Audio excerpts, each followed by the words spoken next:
Je voyais que par le prénom, mais j'essaye de... Et voilà. D'accord. Voilà. Non, le Seigneur, il fait des choses Wow. extraordinaires si on daigne l'écouter dans la simplicité et l'humilité, c'est vrai. Mais j'avoue que j'ai pas toujours écouté. Hein. Parce que bon, des fois on ne comprend pas. On se dit non, c'est pas pour moi, ça, c'est pas possible. Et puis après, le Seigneur, il nous aide à comprendre. C'est vraiment un témoignage très fort, Ouais, très encourageant. Merci, Seigneur. Merci. Très très encourageant. Ça encourage vraiment à réaliser que lorsqu'on fait confiance au Seigneur, le Seigneur est capable de renverser et de retourner des situations qu'on pense complètement impossibles Oui, pour les hommes. C'est vraiment fort hein, de voir comment Dieu peut déposer l'amour dans ton cœur pour cette femme-là qui est avec ton mari. Et au travers de cet amour-là, la main de Dieu pourrait agir dans sa vie au travers de tes prières. C'est vraiment puissant. Et c'est même pas des prières et des jeûnes à longue durée. Hein.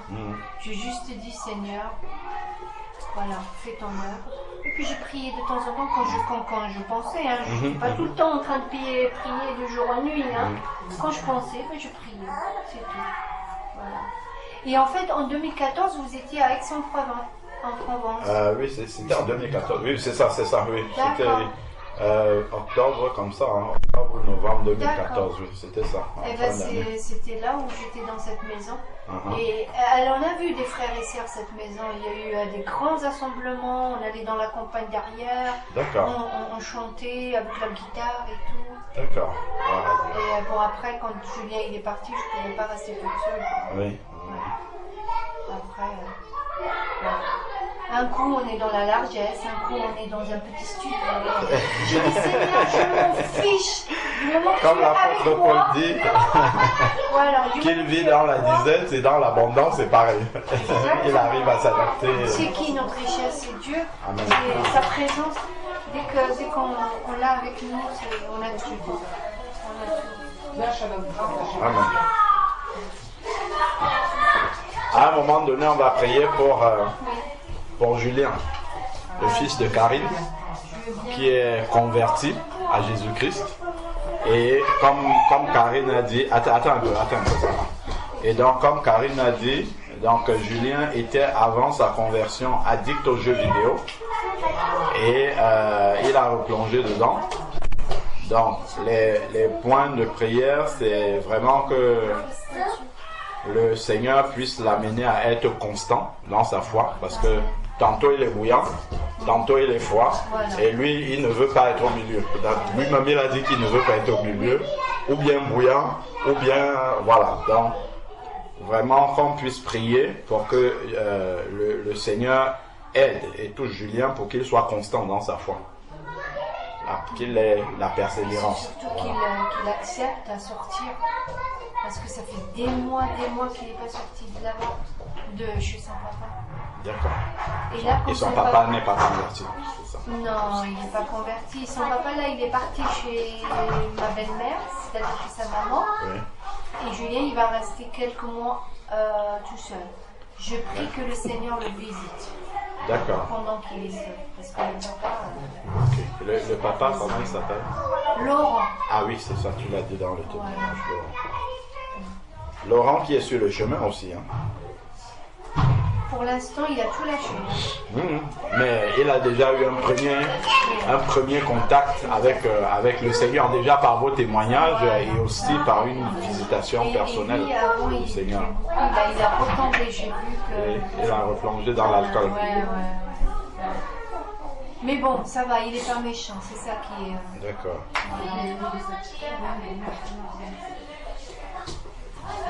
C'est bon, vous avez pris les sujets de prière qui sont sortis du...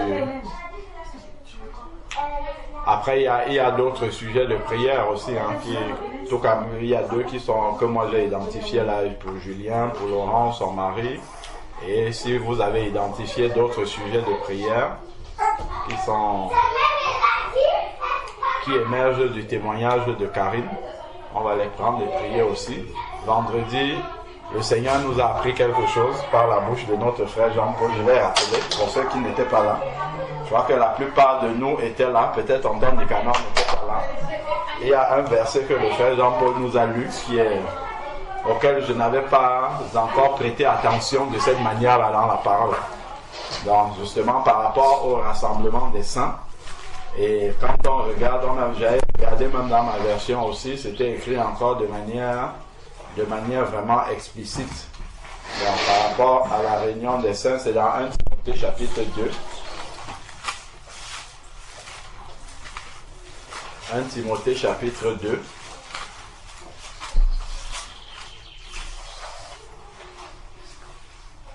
Il dit, j'exhorte donc en tout premier lieu à faire des requêtes, des prières d'intercession, intercessions, actions de grâce pour tous les hommes. Après, il va détailler pour les rois, pour ceux qui occupent une position supérieure ou bien élevée en dignité, dans d'autres versions, afin que nous menions une vie paisible et tranquille, en toute piété et dignité. Et dans le verset 3, il dit que cela est bon et agréable devant Dieu.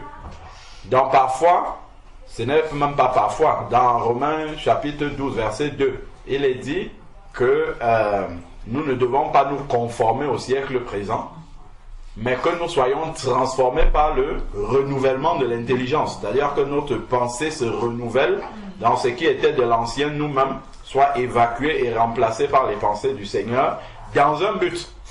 Notre pensée doit être renouvelée pour discerner la volonté de Dieu, qui est bonne, agréable et parfaite. Ici, nous avons la grâce que le Saint-Esprit a déjà décodé une partie et nous dit directement quelle est cette volonté de Dieu-là. Dans ce contexte-ci, il dit que je vous exhorte donc en tout premier lieu à faire des requêtes, des prières, intercessions, actions de grâce pour tous les hommes. Et il y a quelque chose qui a attiré, sur lequel le frère a attiré notre attention, c'est en tout premier lieu, ou bien premièrement. Et ça montre en fait l'amour de Jésus-Christ, que Jésus-Christ lui-même a manifesté. La Bible nous dit dans Jean 3,16 qu'on connaît, Dieu a tant aimé le monde qu'il a donné son Fils unique afin que quiconque croit en lui ne périsse point mais qu'il ait la vie éternelle. Et dans Philippiens chapitre 2, il est dit que le Seigneur n'a pas regardé comme une proie à arracher d'être égal à Dieu, mais il s'est abaissé lui-même pour venir mourir jusqu'à la mort de la croix. Il s'est abaissé, il est descendu sur la terre. C'est-à-dire qu'en fait, il s'est oublié lui-même et il s'est sacrifié pour d'autres. Et ça, c'est vraiment le standard de l'amour auquel le Seigneur veut nous amener. Donc, si nous venons, nous commençons à louer le Seigneur. Ce n'est pas mauvais, hein? C'est très bien.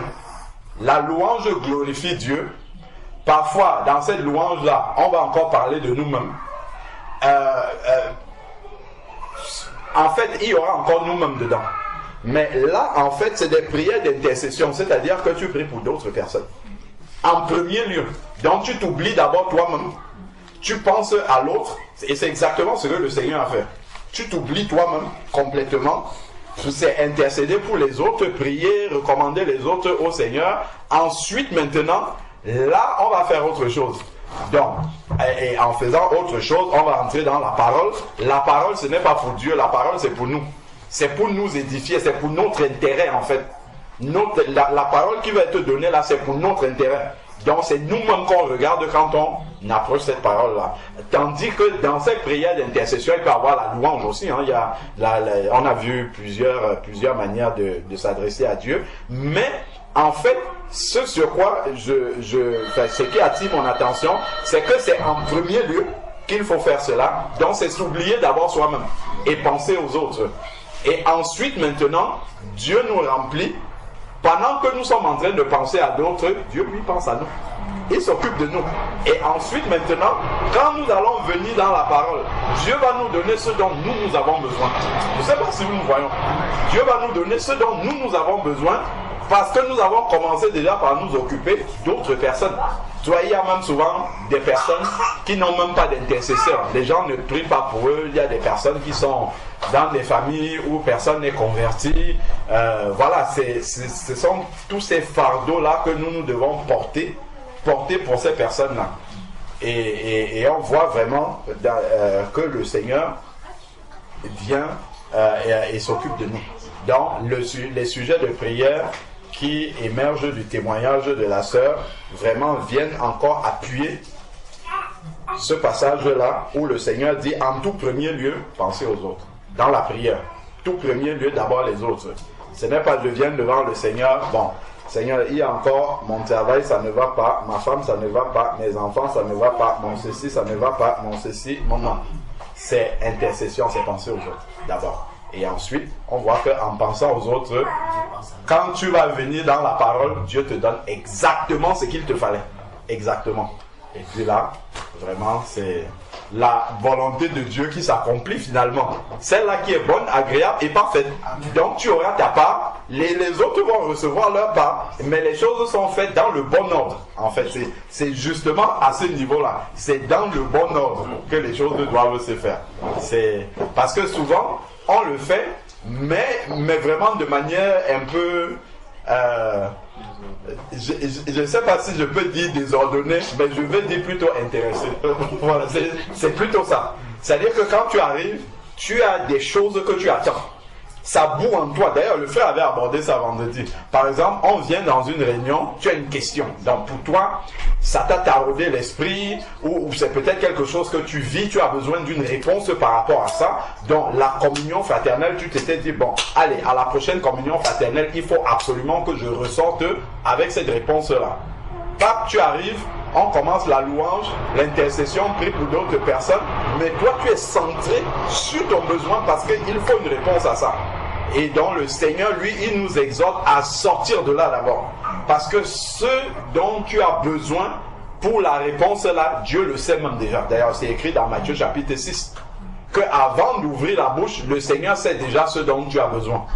Donc, il veut simplement que tu viennes de lui dire, puisque ailleurs, il dit aussi, faites connaître tous vos besoins. Donc, il veut juste que tu l'exprimes.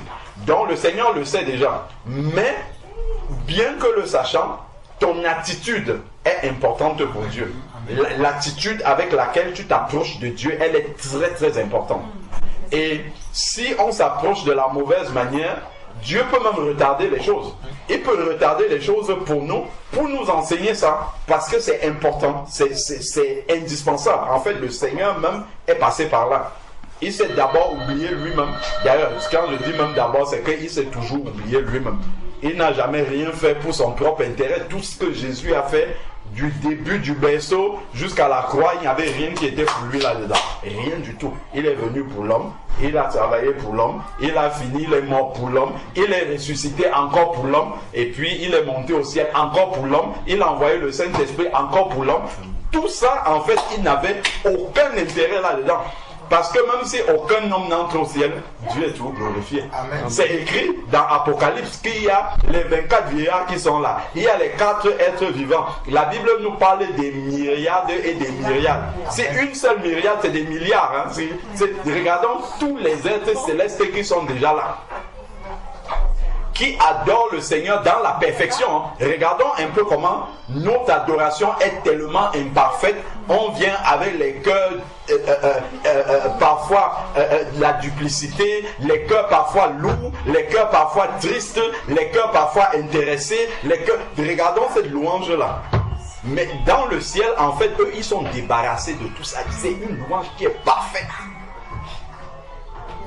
Même dans notre louange, même dans nos prières, encore, il y a beaucoup d'intérêt comme ça pour nous, avec lesquels nous venons. Mais eux, dans le ciel, ils adorent le Seigneur, saint, saint, saint. Qui est saint? Ce n'est pas les vieillards, ce ne sont pas les êtres vivants, ce ne sont pas les séraphins qui sont saints, c'est le Seigneur qui est saint. Donc, dans leur louange, en fait, leur louange est totalement tournée vers le Seigneur. Il n'y a rien qui est pour eux-mêmes là-dedans. Donc la louange de ces êtres-là qui sont des myriades comme ça dans le ciel, c'est une louange parfaite déjà. Donc en réalité, Dieu n'a besoin d'aucun de nous. Dans la vérité, hein, il n'a besoin de personne de nous. Il n'a besoin d'aucune louange de nous. Normalement, il peut se suffire de ce qu'il y a déjà. C'est juste pour nous montrer à quel point ce que Jésus-Christ a fait était totalement désintéressé. Complètement. Parce que nous ne pouvons rien lui apporter de plus qu'il n'a déjà. Et c'est vraiment dans ce sens d'amour-là que le Seigneur veut nous amener. Vraiment nous amener à être désintéressés de nous-mêmes et à nous centrer sur l'autre. Quand nous voyons le plus grand de tous les commandements, tu aimeras le Seigneur, ton Dieu, de tout ton cœur, de toute ton âme, de toute ta force. Et le deuxième qui lui est semblable, tu aimeras, pas toi-même, ton prochain. Donc c'est encore tourné vers l'autre. Mais tu aimeras ton prochain, il dit comme, parce que tu sais t'aimer toi-même. Et donc il te dit, regarde l'amour que tu as pour toi-même, donne ça à ton prochain également. Donc la manière dont tu vas te, comment dire, l'enthousiasme ou bien l'attachement, comment on peut dire, l'acharnement que tu vas avoir dans la prière pour tes propres sujets, c'est le même que tu dois avoir pour les autres.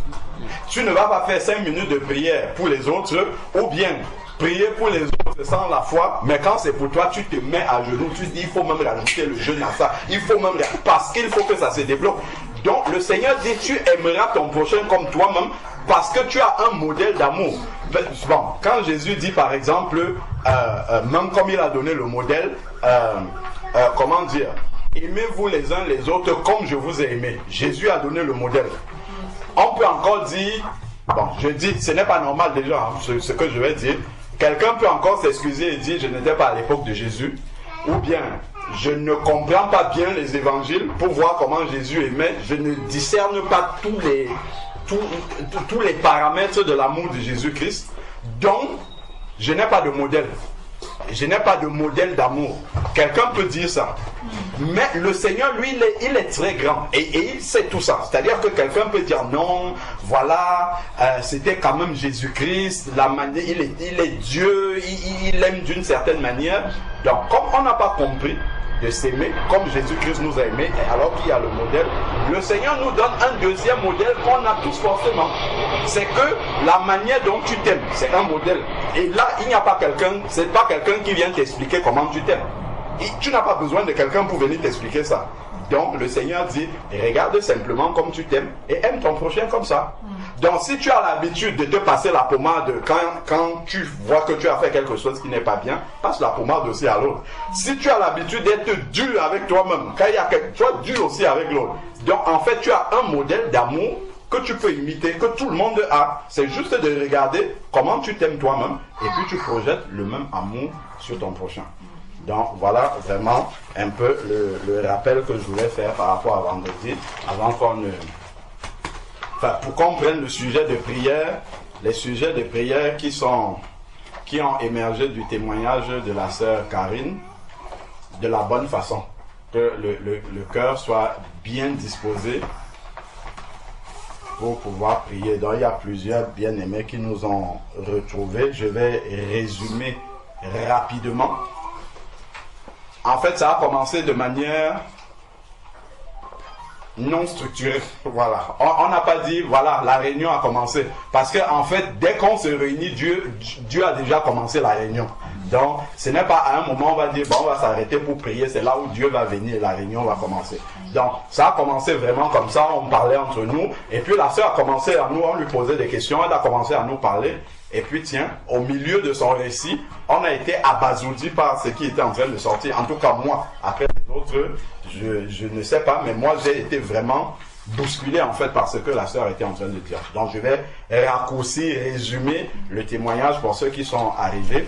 Donc la sœur en fait nous disait qu'elle n'est plus avec son mari donc, depuis 2009, hein, je crois. Oh, depuis 2004. Bon, depuis 2004, voilà. Donc, son mari est séparé d'elle et elle a reçu la conviction dans son cœur que c'est vraiment son mari. Après ma nouvelle naissance. Après, bien sûr, bien sûr. Un païen ne peut pas accepter une telle chose dans sa vie. Donc, après sa nouvelle naissance, elle a compris que c'est vraiment son mari. Mais elle a compris aussi une chose, c'est que Christ lui a conservé sa liberté et il n'est pas question qu'elle aille priver quelqu'un d'autre de sa liberté. C'est-à-dire qu'elle n'est pas venue s'imposer à son mari et dire, de toute manière, tu es mon mari, je vais rester dans la maison avec toi. Elle ne s'est pas imposée. Donc elle est restée, elle a prié et son mari s'est mis avec une autre femme. Et elle a prié le Seigneur pour que Dieu lui donne de l'amour dans son cœur pour cette femme-là. Et en priant, le Seigneur a touché cette femme-là. Cette femme-là, qui est avec son mari, s'est convertie au Seigneur. La fille qu'elle a s'est convertie aussi au Seigneur. Et un jour, cette femme-là s'est levée, elle a dit à son mari que nous sommes dans la fornication, je ne veux plus de ça. Sans qu'elle ne se soit levée pour aller voir cette femme-là, la menacer ou bien lui dire quoi que ce soit. Elle-même, elle a fait cela. Et le Seigneur même a visité déjà son mari, mais son mari n'a pas compris vraiment dans quel sens ça allait. Et puis elle a un fils avec son mari s'appelle Laurent. Elle a un fils avec son mari qui s'appelle Julien, qui s'est converti aussi, mais ce fils-là était addict avant sa conversion aux jeux vidéo. Et dans sa marche aussi, bon, il a eu des hauts et des bas, et il est retombé dans l'addiction aux jeux vidéo, c'est un des sujets de prière, et il n'est pas constant dans le Seigneur. Donc, lui, il dit, soit il est bouillant, soit il est totalement froid. Donc, en ce moment, il est plutôt froid, hein, c'est ça la sœur. Voilà, il est plutôt froid. Dans le sujet de prière, c'était de prier pour ce jeune-là, pour que vraiment qu'il soit avec le Seigneur, constant, que sa marche ne soit pas en dents de scie, et que s'il lui manque quelque chose dans sa marche, que ce soit la communion fraternelle, que vraiment le Seigneur puisse lui donner ce qui lui manque pour être constant dans sa marche. Et après, dans ce témoignage-là, si vous voyez encore d'autres sujets de prière, vraiment élevons la voix au Seigneur pour pouvoir que l'œuvre du Seigneur dans ce témoignage-là soit complète. Laurent n'est pas encore converti au Seigneur, le papa du jeune homme, le jeune homme lui-même est un peu inconstant dans sa marche. Donc voilà en résumé ce qu'on a partagé avant que vous n'arriviez. Avant d'arriver au sujet de prière. Oui, bien sûr, frère. Moi, je rajouterai un sujet de prière concernant toujours la sœur, que ce qui lui, comment je peux dire, ce qui est à elle lui revienne. Ce sera mon sujet de prière, que son mari lui revienne. Amen, amen, voilà. Amen. Et j'ai un autre sujet de prière, mais ce n'est pas pour la sœur, c'est pour nos frères de l'église d'Abidjan. Depuis qu'on était à Nice, j'avais ça à cœur, mais j'avais oublié qu'on prie pour eux, parce que vraiment ils nous ont bénis avec leurs cantiques que nous chantons tous les jours. C'est vrai que tous ces cantiques-là, on les chante, mais les frères ne savent pas d'où ça vient, mais ça vient de nos frères de l'église d'Abidjan. Donc que nous prions pour eux, que Dieu continue à travailler dans leur vie comme il le fait déjà, afin qu'ils grandissent aussi dans ce que Dieu leur a assigné. Tout à l'heure, pendant qu'on était là, lorsque j'entendais les avions bouger comme ça, dans mon cœur, je méditais. Dans mon cœur, tout seul, je méditais comme ça. Après, j'entends une voix et le Seigneur me dit, de la même manière que tu entends les avions voler, c'est ainsi que je donne des ordres à mes anges à vos sujets. Dis-le à mon église. Amen. Amen. Amen. Amen. Amen. Vous vous rappelez des louanges dont le frère parle? Mon Dieu, tes bienfaits sont infinis. Il parle de l'église de qui on a reçu ces louanges. C'est d'eux qu'il faut prier. Voilà. Moi, je vais lever la voix pour prier pour le de la sœur. Laurent. Parce que ce témoignage, c'est quelque chose qui m'est venu en fait encore au cœur. Je vais lever la voix, prier pour Laurent. Amen.